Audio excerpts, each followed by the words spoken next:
வணக்கம். இது உங்கள் நாடும் ஏடும் நிகழ்ச்சியை வழங்குவது உமா. இன்றைக்கு நம்மளுடைய நிகழ்ச்சியில் கலந்து கொண்டு தங்களுடைய கருத்துக்களை பகிர்ந்து கொள்வதற்காக எழுத்தாளர் கவிஞர் மனுஷிபுத்திரன் அவர்களும் அதேபோல் சிபிஐயை சேர்ந்த திரு மு வீரபாண்டியன் அவர்களும் இணைந்திருக்கிறார்கள். இன்றைய நாளேடுகளில் வந்திருக்கின்ற சில முக்கியமான செய்திகள் குறித்து அவர்களுடைய கருத்துக்களை நாம் கேட்டு தெரிந்து கொள்வோம். உங்கள் இருவருக்கும் என்னுடைய வணக்கம்.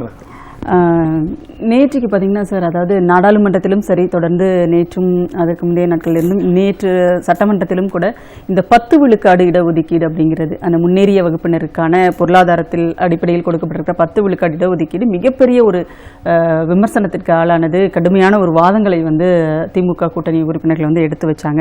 நேற்றைக்கு சட்டமன்றத்தில் குறிப்பாக எடுத்துக்கிட்டோன்னு பார்த்தீங்கன்னா, திமுக தலைவர் மு க ஸ்டாலின் கடுமையான விமர்சனங்கள் முன் வச்சிருக்கிறார். அந்த 10 விழுக்காடு இடஒதுக்கீடு அப்படிங்கிறது ஒரு கொடிய விஷப்பாம்பு போன்றது அப்படின்லாம் அவர் விமர்சனம் பண்ணியிருக்கிறாரு. அதுலேயும் அவங்க சொல்லியிருக்காங்க, நீங்கள் 10 விழுக்காடு இடஒதுக்கீடை மருத்துவக் கல்லூரியினுடைய அந்த மருத்துவ சேர்க்கையில் மாணவர் சேர்க்கையில் நீங்கள் நடைமுறைப்படுத்தினால் 25 விழுக்காடு இடங்களை நீங்கள் அதிகரிச்சுக்கலாம் அப்படின்னு சொல்லிட்டு ஒரு சலுகையை கொடுக்குறாங்க. இது நம் நாட்டில் தேனை தடவி ஏமாற்ற பார்க்கிறது மத்திய அரசு அப்படின்னு அவர் சொல்லியிருக்காரு. உங்களுடைய திமுக தலைவர் அவர்கள் இதை ஏன் இது விஷத்தில் தேன் தடவிய ஒரு விஷயம் என்று சொல்கிறார் என்று சொன்னால், இந்த இடஒதுக்கீடு என்பதனுடைய அடிப்படை சித்தாந்தத்தை தகர்க்க வேண்டும் என்பதுதான் RSS மற்றும் பாஜகவினுடைய கோட்பாடு. சமூக ரீதியாக பின்தங்கியவர்கள், இவர்களுக்காக கொண்டு வரப்பட்டதுதான் இடஒதுக்கீடு. இது ஒரு சமரசமற்ற ஒரு கோட்பாடு அரசியல் சாசனத்தில் தெளிவாக குறிப்பிடப்பட்டிருக்கிறது. சாதி ரீதியாக, சமூக ரீதியாக, அதேபோல கல்வி ரீதியாக பாரம்பரியமாக உரிமைகள் மறுக்கப்பட்டவர்கள். அப்படி பார்க்கிற போது இன்றைக்கும் இந்த சாதி ரீதியான பின்தங்கிய நிலை என்பது இந்தியா முழுக்க இருக்கிறது. அப்படி இருக்கிற போது சமூக நீதி என்ற சொல்லினுடைய அடிப்படையே பொருளாதார நீதி சார்ந்தது அல்ல. சமூக நீதி என்பது சமூக ரீதியாக உரிமைகள் மறுக்கப்பட்டவர்கள் அல்லது உரிமைகள் பறிக்கப்பட்டவர்கள், இவர்களை சமப்படுத்த வேண்டும், இவர்களுக்கான வரலாற்று ரீதியாக பறிக்கப்பட்ட உரிமைகளை அளிக்க வேண்டும் என்பதுதான். ஆனால் இவர்கள் பொருளாதார ரீதியான இடஒதுக்கீடு என்ற ஒரு கோட்பாட்டை அமுல்படுத்துவதற்கான முதல் படியாகத்தான் முற்பட்டோரில் பொருளாதார ரீதியாக பின்தங்கியவர்களுக்கு இடஒதுக்கீடு என்கிற ஒரு கோட்பாட்டை இவர்கள் முன்வைக்கிறார்கள். இது ஒன்றும் முற்பட்ட சமூகத்தினர் மீதான ஒரு பெரிய அக்கறை எல்லாம் இது கிடையாது. அதில் அவருடைய வாக்கு வங்கி அரசியல் சார்ந்த சில விஷயங்கள் இருந்தாலுமே கூட இவர்களுடைய நோக்கம் என்பது முதலில் பொருளாதார அடிப்படையில் ஒரு குறிப்பிட்ட செக்டாருக்கு, ஒரு பகுதியினருக்கு இதை கொண்டு வர வேண்டும், பிறகு இதை முழுமையாக பாத்தீங்கன்னா அமுல்படுத்த வேண்டும். இதுதான் இவர்களுடைய நோக்கம். இது சமூக நீதி கோட்பாட்டை, இடஒதுக்கீடு எந்த நோக்கத்திற்காக கொண்டு வரப்பட்டதோ அந்த நோக்கத்தை அடித்து தகர்த்து அதை மாற்றுவதற்காக கொண்டு வரப்பட்ட ஒரு ஏற்பாடு என்ற அடிப்படையில் தான் திமுக தலைவர் இன்றைக்கு அதை கடுமையாக எதிர்க்கிறார். இன்னும் சொல்ல போனால் இந்தியாவில் தமிழகம் மட்டும்தான் இதை சரியாக புரிந்து கொண்டிருக்கிறது. திமுக தான் இதை தொடர்ச்சியாக வலியுறுத்தி கொண்டிருக்கிறது. அதாவது திமுகவும் தமிழகமும் கர்நாடகாவும் தான் இதில் கடுமையான எதிர்ப்பை தெரிவிக்கிறது என்பதையும் பார்க்க வேண்டும். பலருக்கும் இதில் ஒரு சரியான பார்வை இல்லை. பிற்படுத்தப்பட்டவர்கள் கொடுத்தால் என்ன என்கிற ஒரு மனநிலையை அவர்கள் வெளிப்படுத்துகிறார்கள். ஆனால் சமூக நீதியினுடைய நோக்கம் என்பது அது அல்ல. இன்னொன்று, ஏற்கனவே தமிழ்நாட்டில் பொதுப்பட்டியலில் 31% பேருக்கு இடஒதுக்கீடு இருக்கிறது. அதில் பெரும்பாலான இடங்களில் முற்படுத்தப்பட்ட சமூகத்தை சேர்ந்தவர்கள் தான் பெற்றுக் கொள்கிறார்கள். இன்னொன்று, மக்கள் தொகை கணக்கெடுப்பின் அடிப்படையில் நீங்கள் சாதி பொருளாதாரம் என்கிற விஷயத்தை நீங்கள் நியாயமான ஒரு அளவுகளின்படி எடுத்தால் இந்தியாவில் 90% பிற்படுத்தப்பட்ட ஒடுக்கப்பட்ட மக்களுக்கு இடஒதுக்கீடு கொடுக்க வேண்டியிருக்கும். இன்னொன்று, நடைமுறையில் என்ன இருக்குது என்பதை பாருங்கள். நேற்று திமுக தலைவர் அதை கூட சுட்டிக்காட்டுகிறார். இந்தியாவில் இல்லாத பல்கலைக்கழகங்களில் நீங்கள் இந்த பேராசிரியர் பொறுப்புகள் 1% கூட பிற்படுத்தப்பட்ட சமூகத்தை சேர்ந்தவர்கள் இல்லை. 27% அவர்களுக்கு கொடுக்கப்பட்டிருந்தும் கூட யதார்த்தம் இப்படி இருக்கிறது. அப்படி விளம்பரங்கள் 4 பல்கலைக்கழகங்கள்ல நியமனங்களுக்கு கொடுத்திருக்கிறாங்க. அதிலும் உங்களுக்கு இடஒதுக்கீடு அந்த குறிப்பே கிடையாது, அந்த விஷயமே இல்ல. அப்படி பார்க்கிறப்ப அதே போல ஏற்கனவே இன்னொரு பிரச்சனை, அரசு உயர் பதவிகளில் இந்த இடஒதுக்கீடு என்பது ஒரு 5% கூட பின்பற்றப்படவில்லை என்பது. அதாவது IAS IPS போன்ற கேடர்ல இருக்கிறதை பாத்தீங்கன்னா தொடர்ந்து நம்ம பார்த்துக்கிட்டு இருக்கோம். ஏற்கனவே இருப்பதே அமுல்படுத்தப்படவில்லை. அதாவது இதெல்லாம் ஒரு புறம் இருக்கட்டும், அமுல்படுத்துவது அமுல்படுத்தாததெல்லாம் இவர்கள் கொண்டு வரக்கூடிய பொருளாதார ரீதியான அளவுகள், அதை அன்றே கலைஞர் மிக கடுமையாக எதிர்த்தார். அப்போது இவ்வளவு பொருளாதார ரீதியான அளவுகள் அடிப்படையில் இடஒதுக்கீடு கொண்டு வரலாம் என்கிற அந்த ப்ரொபோசல்ஸ் வந்த போதே இதை சுட்டிக்காட்டி கலைஞர் கடுமையாக எதிர்த்தார். அந்த அடிப்படையில் தான் இன்று திமுக தலைவர் அவர்களும் இதை எதிர்க்கிறார் என்று நான் பார்க்கிறேன். கண்டிப்பாக உங்களுடைய கொள்கை என்ன அப்படின்ற ஒரு கேள்வியும் எழுப்பியிருக்கிறார். ஆனால் ஒரு திமுகவினுடைய அந்த அழுத்தத்தின் காரணமாக அனைத்து கட்சி கூட்டத்தையும் நாங்கள் கூட்டுகிறோம் அப்படின்னு சொல்லிட்டு முதலமைச்சர் தெரிவித்திருக்கிறார். அவர்கள் என்ன முடிவு எடுக்கிறாங்க அப்படின்னு பார்க்கலாம். ஆனால் அதில் இன்னொரு விஷயத்தை நம்ம பார்க்க வேண்டியதாக இருக்கிறது. அதாவது இதுக்கு பதிலளித்து பேசிய சுகாதாரத்துறை அமைச்சர் விஜயபாஸ்கர் 69% இடஒதுக்கீடை நாங்கள் பாதுகாப்போம், அதுல எந்த மாற்று கருத்தும் இல்லைன்னு சொன்னவர். ஆனால் இந்த 10 விழுக்காட்டில் ஒரு உறுதியான ஒரு விஷயத்தை அவர் சொல்லவே இல்லை. அதாவது சுத்தி வளர்ச்சி அதைத்தான் திமுக தலைவர் அவர்கள் கேட்கிறார், உங்க கொள்கை என்னன்னு. 63% இடஒதுக்கீடு நாங்க கொண்டு வந்தோம் அப்படின்னு பெருமையா நீங்க பாத்தீங்கன்னா கொண்டு வரீங்க. ஏன்னா கலைஞர் ஆட்சி காலத்திலிருந்து தொடங்கி தமிழகம் படிப்படியாக இந்த இடஒதுக்கீட்டிற்கான உரிமையை தக்க வைத்துக் கொண்டிருக்கிறது, வளர்த்திருக்கிறது. சரி, அதுக்கு திமுக தலைவர் ஒத்துக்கிறார். சரி, நீங்க சொல்றீங்கல்ல, அதை பாதுகாத்துக் கொள்ளுங்கள் என்றுதான் அவர் கேட்கிறார். அது என்ன பிரச்சனைன்னு சொன்னா, இந்த 10% இடஒதுக்கீட்டை பற்றி இவர்கள் ஏன் பேச மறுக்கிறார்கள் என்றால், கொள்கை என்ன என்று திமுக தலைவர் கேட்பதனுடைய அர்த்தம் என்பது அதுதான். இடஒதுக்கீட்டு கொள்கையே அவர்கள் புரிந்து கொள்ளாமல் பேசிக் கொண்டிருக்கிறார்கள். அது சமூக ரீதியாக பின்தங்கியவர்களுக்கான இடஒதுக்கீடு, பொருளாதார ரீதியாக பின்தங்கியவர்களுக்கு அல்ல. சமரசம் செய்து கொண்டால் இடஒதுக்கீடு கொள்கை இந்தியாவில் ஒட்டுமொத்தமாக ஒழிக்கப்பட்டுவிடும். கண்டிப்பா 10 விழுக்காடு மருத்துவக் கல்லூரிகளில் இடஒதுக்கீடுன்றது குறித்து தமிழக அரசு என்ன முடிவெடுக்க போகிறது அப்படிங்கறத நம்ம பார்ப்போம். அதுக்கு இன்னொரு விஷயம் பாத்தீங்கன்னா, இந்த மருத்துவ மேல் படிப்புகள் இருக்கு இல்லைங்களா, அதுல மத்திய தொகுப்புகளுக்கு கொடுக்கப்படுகின்ற அந்த இடம், அதுல பாத்தீங்கன்னா மத்திய அரசு நிறுவனங்கள் மட்டும், மத்திய அரசு உதவி பெறும் நிறுவனங்கள், கல்லூரிகள் இது மட்டும்தான் அடங்கும் அப்படின்ற ஒரு பிரிவு இருக்கு இல்லையா. அதை எதிர்த்து இன்றைக்கு கோரிக்கைகள் வலுவாக இறங்கியிருக்கிறது. அனைத்து கல்லூரிகளுக்குமே நீங்க அந்த இடஒதுக்கீட்டுக்குள்ள நீங்க கொண்டு வரணும் அப்படிங்கிற ஒரு கோரிக்கை முன்வைக்கிறாங்க. ஏன்னா நீங்க மாநிலங்களில் இருக்கின்ற மத்திய தொகுப்புகள் அதுல பாத்தீங்கன்னா உங்களுக்கு இடஒதுக்கீடு கிடையாது. ஆனா மத்திய அரசு நிறுவனங்கள்ல கல்லூரிகள்ல மட்டும், அது ஒரு சில கல்லூரிகள் தான், பெரிய அளவுல கிடையாது, அதுல மட்டும்தான் இடஒதுக்கீடு அப்படின்னு சொல்லும் போது, அப்போ ஒவ்வொரு மாநிலத்திலிருந்தும் எடுக்கின்ற அந்த தொகுப்பு இருக்கு இல்லையா, 15 விழுக்காடு இதுல யூஜிலையும் பிஜியில 50 விழுக்காடு அப்படிங்கிறதுலையும் நீங்க ஏன் கொடுக்க மாட்டேங்கிறீங்க அப்படிங்கிற ஒரு கோரிக்கை இன்னைக்கு வலுப்பட்டுச்சே வருது. உங்களுடைய நீங்க இதுவும் இடஒதுக்கீடு சம்பந்தப்பட்டதுதான். இடஒதுக்கீடு என்பது சமூக நீதிக்கானதுதான். சமூக நீதி என்பது சமூக சமத்துவத்துக்கானது. அதான் அதனுடைய இலக்கு. அதுதான். இப்ப நீங்க இன்னைக்கு நாடு இவ்வளவு விடுதலை அடைந்து மிகப்பெரிய முன்னேற்றங்களை அடைந்த பிறகும் கூட அதிகாரத்தில் யார் இருக்கிறாங்கன்றதுதான் பிரச்சனை. அப்போ அவங்க பாத்தீங்கன்னா அங்க பெரியார் இன்னும் தேவைப்படுகிறார், அம்பேத்கர், அண்ணா, கலைஞர், இந்த சமூக நீதியை வலியுறுத்திய மேதைகள் இன்னும் தேவைப்படுகிறார் என்று மிக எளிதில் தெரிஞ்சிடும். அதே போல நிலங்கள் யாரிடம் இருக்குன்னு ஒரு பட்டியலை வெள்ள அறிக்கையை மத்திய அரசாங்கம் வைக்கணும். IPS, IAS, IFS எத்தனை பேர் ஒரு பட்டியலை வைக்கணும். செல்வ வளங்கள் யாரிடம் எத்தனை கோடி இருக்குதுன்றத ஒரு வெள்ள அறிக்கையை வைக்கணும். வைத்தாலே தமிழகத்தின் இந்த குரல், சமூக நீதிக்கான இந்த குரல் இந்தியா முழுக்கும் தேவை என்பதை புலப்படுத்தும். ஆனா அது ரொம்ப எளிதில் அதை பைபாஸ் பண்ணி போயிடுறாங்க. இந்த சமூக நீதி கோட்பாடு பேசுகிற போது முற்பட்ட சமூகத்தில் இருக்கிற வறியவர்கள், ஏழைகளுக்கு எதிரான சிந்தனையாளர்கள் என்பது போன்று சித்தரிக்கிறாங்க. அல்ல, அதற்கு அடுத்து ஒரு நொடியில ஏராளமான திட்டங்கள் போடலாம். வறுமை ஒழிப்பு, கல்வி கடன் கொடுக்கறாங்க. ஆனா அது நோக்கம் இதல்ல. நீங்க ஒரு குறிப்பிட்ட இடத்துக்கு இல்ல அவர்கள் பொருளாதார துறையில் முன்னேறிவிட வேண்டும் என்பது நோக்கம் மட்டுமல்ல. சமூகத்தில் எனக்கு ஒருவருக்கு சமமாக இருக்க வேண்டும் என்ற சிந்தனை அதுக்குள்ள அடங்கியிருக்கு. அந்த போராட்டமும் அதுக்குள்ள இருக்கு. அதுதான் மிக உயிர்ப்புன்னு நான் நினைக்கிறேன். முதுநிலை படிப்புகள்ல பாத்தீங்கன்னா, நீங்க மருத்துவ படிப்புகள்ல பிற்படுத்தப்பட்டவர்கள் இதுல ஆரம்பத்தில் நம்ம சொல்றோம், ஒரு மறுசிந்தனை வேணும், மறு உரையாடல் வேணும். முழுக்க மத்திய அரசாங்கம் இதுல இருந்து விலகி நிக்கணுங்க. இது கல்வி சம்பந்தப்பட்டது. இதுக்குள்ள நீங்க வரவே கூடாது. இது மேலும் மேலும் அதிகாரத்தை குவித்துக் கொள்கிற பேரபாயம் இருக்கு. நாட்டினுடைய ஒற்றுமைக்கு அது எதிராக போய் முடியும். அது நீங்க அங்க வரவே கூடாது. எனவே உடனடியாக நாடாளுமன்றம் இது பற்றி ஒரு உரையாடல் செய்து, கல்வி முழுக்க மாநில பட்டியல்ல மேலிருந்து கீழ் வரை எத்தகைய உயர்பொறுப்பாக இருந்தாலும் சரி, அது முழுக்க மாநில பட்டியலுக்கு வந்துடுங்க. அது வந்தாதான் நாடா இருக்கும். இந்த ஒன்றிய முறைகள் நீடிக்கும், ஒரு கூட்டு சேவை முறைகள் நீடிக்கும். இல்லைன்னா நாடு பெரும் ஆதாயத்துக்குள்ளாகும். இது பற்றி ஒரு உரையாடல் தேவை, உடனடி தேவை நாடாளுமன்றத்தில்.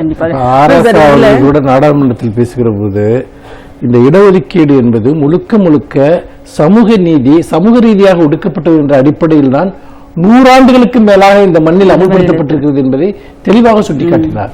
இங்க பொருளாதாரங்கிற பிரச்சனையே வரல. எல்லா சமூக பிரிவுகளும் பொருளாதாரம் இருக்காங்க. தோழர் சொன்ன மாதிரி அவர்களுக்கான திட்டங்கள் ஏற்கனவே நடைமுறையில் இருக்கின்றன. அது என்னென்று நீங்கள் கல்வி ரீதியாக நீங்கள் மக்கள் தொகை கணக்கெடுப்பிலே பார்த்தீங்கன்னா, கல்வி ரீதியாக இன்றைக்கு முன்னேறிய சமூகமாக யார் இருக்கிறார்? அவர்கள் பொருளாதார ரீதியாக பிற்படுத்தப்பட்டிருப்பவர்கள் கூட அவர்கள் சமூக அந்தஸ்தில் மேலே இருக்கு.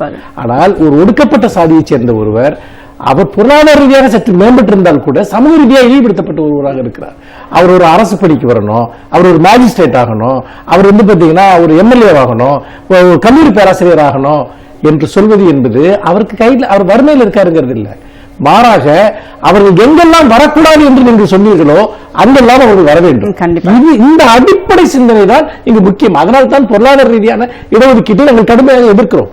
இன்னொரு விஷயத்தையும் இங்க முன்வைக்கப்படுகிறது. அந்த மத்திய தொகுப்புக்கு வழங்குகிற இடங்களை மாநிலங்கள் ஏன் கொடுக்க வேண்டும் அப்படிங்கிற ஒரு கேள்வி இன்னைக்கு வந்து எழுப்பப்படுகிறது. அதன் தொடர்ச்சியாக உங்களுக்கு அப்படி வேண்டும் என்று சொன்னால் அந்தந்த எந்த இடங்களில் எந்த மாநிலங்களில் உங்களுக்கு கல்லூரிகள் குறைவாக இருக்குது அங்க அதிகமான கல்லூரிகளை நீங்கள் ஏற்படுத்துங்கள் அப்படிங்கிற ஒரு தீர்வையும் இங்க முன்வைக்கிறாங்க. இதுவும் கவனிக்கப்பட வேண்டிய ஒரு விஷயம். மஷ்ரூப் சார், இந்த 11 எம்எல்ஏக்கள் வழக்கு நான் தொடர்ந்து அது இழுத்துக்கிட்டே போய்கிட்டே இருக்கு. நீங்க உச்சநீதிமன்றத்தில் இன்றைக்கு அந்த வழக்கு விசாரணைக்கு வருகிறது. நீங்க 18 எம்எல்ஏக்கள் வழக்கும் 11 எம்எல்ஏக்கள் வழக்கும் சொல்லிட்டு பாத்தீங்கன்னா அதில் காட்டிய அந்த முனைப்பை ஏன் இதில் காட்டவில்லை அப்படின்ற ஒரு கேள்வியும் எழுப்பப்படுகிறது. இன்னைக்கு இந்த விசாரணையாவது எப்படி இருக்கும் அப்படின்னு நீங்க நினைக்கிறீங்க? அதாவது 2 வழக்குகள் நேற்று இது போல விசாரணைக்கு வந்தன. சென்னை உயர் நீதிமன்றத்தில் அந்த வழக்கில் இந்த 3 எம்எல்ஏக்கள் டிடிவி தினகரன் ஆதரவு எம்எல்ஏக்கள் சொல்லப்படுகிற விஷயத்தில் வழக்கை விரைந்து நடத்த வேண்டும் என அதிமுக அரசு ஒரு கோரிக்கையை முன்வைத்து அதை நீதிமன்றம் ஏற்றுக்கொண்டிருக்கிறது. அதே போல திமுக தரப்பில் முன்வைக்கப்பட்ட கோரிக்கை இந்த 11 எம்எல்ஏக்கள் விவகாரம், இது 2க்கும் இடையில் உள்ள அந்த கால அளவு வித்தியாசத்தை நீங்கள் நினைத்து பாருங்கள். அதாவது இதை விசாரித்து வந்த நீதிபதி சிக்ரி அவர்கள் ஓய்வு பெற்று 5 மாதங்கள் ஆகிறது. திரும்பவும் போய் ஒரு கோரிக்கை வைத்த பிறகுதான் அப்படி ஒரு வழக்கு இருக்கிறது என்பதை நீதிமன்றத்திற்கு நினைவுக்கு வருகிறது. ஒரு மாநிலத்தினுடைய ஆட்சி அதிகாரத்தோடு தொடர்புடைய ஒரு விஷயம்.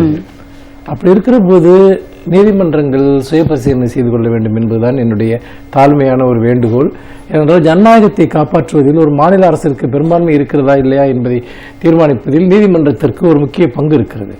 கவர்னரோ சபாநாயகரோ அவர்கள் ஒரு கட்சி சார்பாக செயல்படுகிற போது, ஒரு ஆட்சி சார்பாக செயல்படுகிற போது அங்கே ஜனநாயகத்தை நிலைநாட்ட வேண்டிய முதன்மையான பொறுப்பு நீதிமன்றத்திற்கு உண்டு.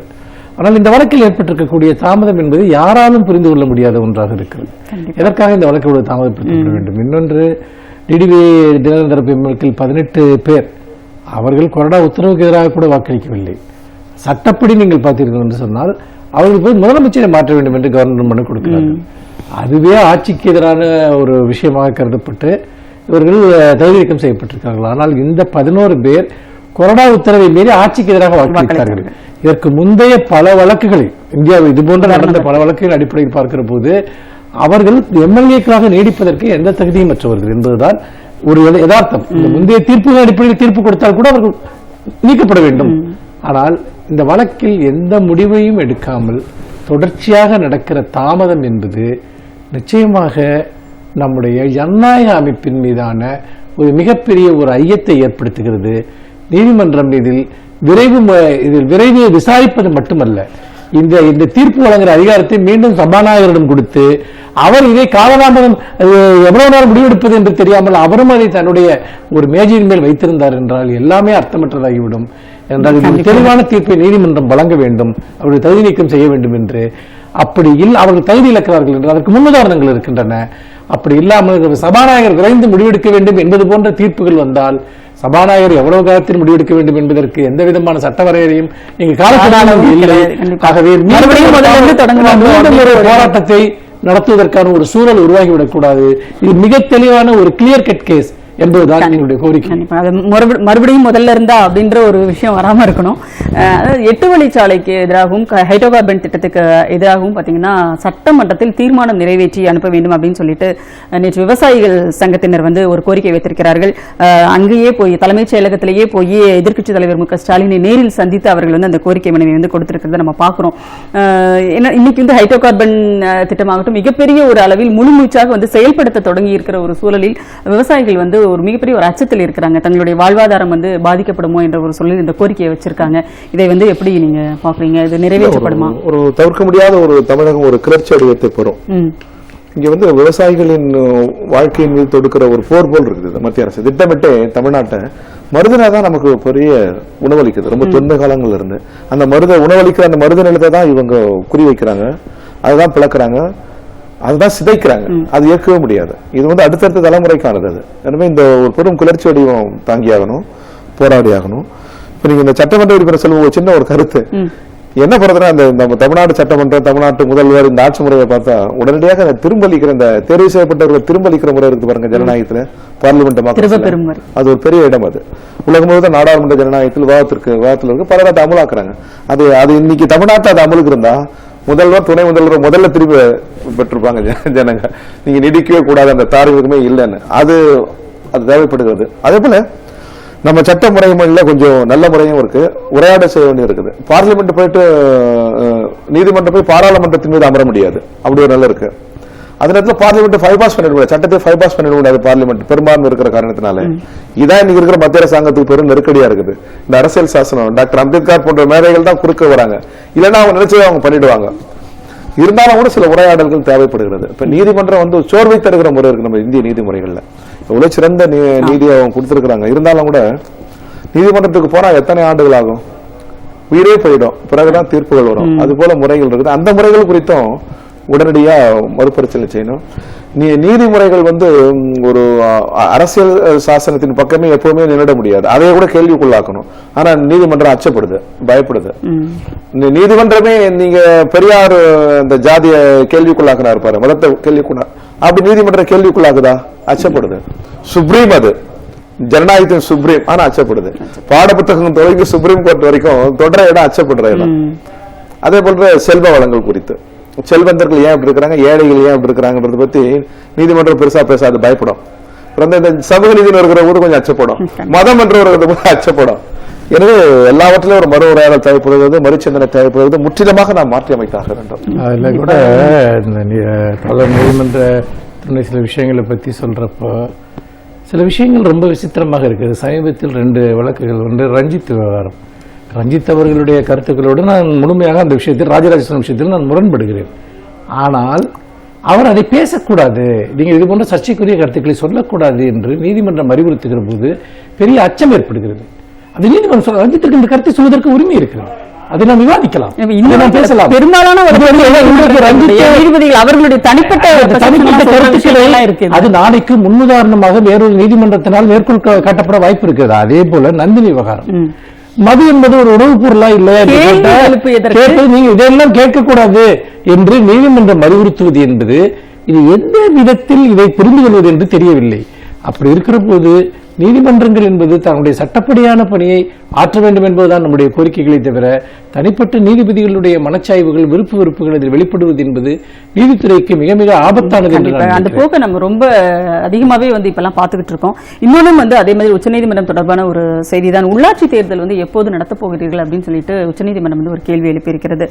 அது தமிழ்நாடு அரசு பாத்தீங்கன்னா அந்த சிறப்பு அதிகாரிகளினுடைய பதவி காலத்தை நீட்டித்திருக்கிறது அப்படின்னு சொல்லும் போதே நமக்கு அவங்க நடத்துறதுக்கான ஒரு எண்ணத்துல அவங்க இல்லைன்றது நமக்கு தெரியுது. இப்ப நீதிமன்றம் கேள்வி கேட்ட உடனே அது நடந்துரும் அப்படின்னு நம்ம எதிர்பார்க்கலாமா?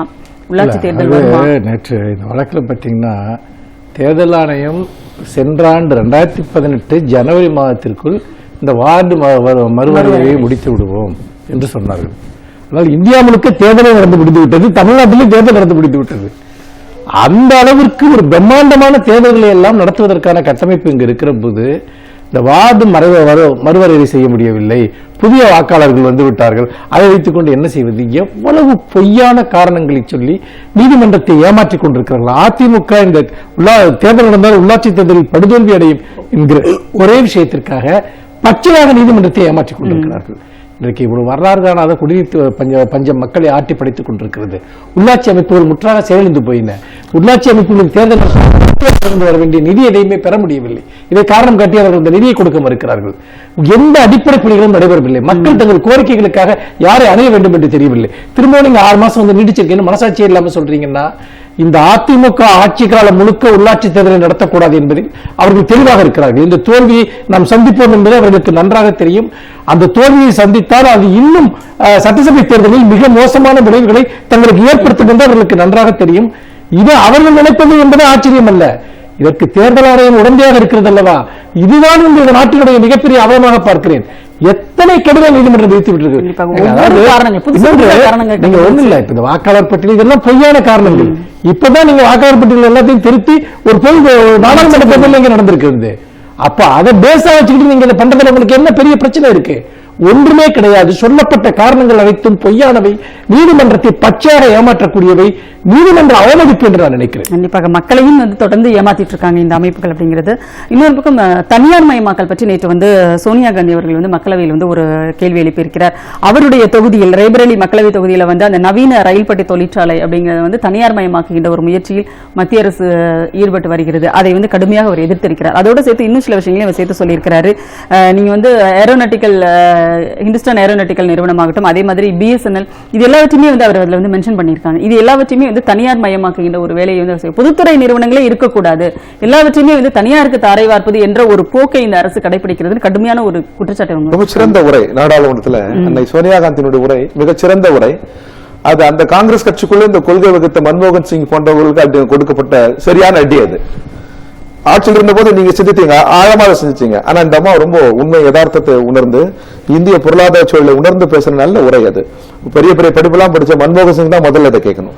பிஜேபியை விட காங்கிரஸ்குள்ள இன்னும் அந்த ஆழமான போக்கு இருக்கு, அவங்களுக்கு அது லெசன். அது அதுனா உள்ளபடியே அது நேர் சொன்னார். அது திருக்கோயில். அது என்னங்க பொதுத்துறை தாங்க எல்லா வகையிலையும். நீங்க அது எல்லாவற்றையுமே விற்பதற்கென்றே ஒரு அமைச்சரவை போட்டவங்க தான் நீங்க ஆட்சிக்கு வந்திருக்கிறாங்க அமைச்சர்கள். இவங்க இப்பவும் அதை தேடுறாங்க, எல்லாவற்றையும் தருவது என்பது. அப்படின்னா நாடாளுமன்றத்தை நீங்க லீஸுக்கு விடுவீங்களா? நாடு கடந்த நிறுவனங்கள் தான் ஒன்றும் புரியல. ஆர்மிலையும் நீங்க கதவை திறந்து விடுன்றீங்க, எதற்கும் ஒரு உரையாடல் இல்ல. எல்லாமே தனியார் மயம். அப்புறம் எப்படி இப்ப இந்தியாவில் காவல்துறை தனியார் பண்ணிட்டோமா? முப்படையில தனியார் கொடுவீங்களா நீங்க? எப்படி என்ன சாத்தியம்? அது அரசுக்கு என்பது எதுவும் அரசுக்கு இல்ல. இப்ப இருக்கிற அரசு மக்களுக்கான அரசா தனியாருக்கான அரசு? இந்த அரசு அதோட சந்தேகம் கிடையாது. அவங்க தான் தனியார் நிறுவனங்களின் அருகில் தான் இருக்கிறாங்க. அவர்கள் மடியில் தான் இவர்கள் அமர்ந்திருக்கிறார்கள். நாட்டின் பிரதமர் நாடு கடந்த நிறுவனங்களின் மடியில் தான் இருக்கிறாரு.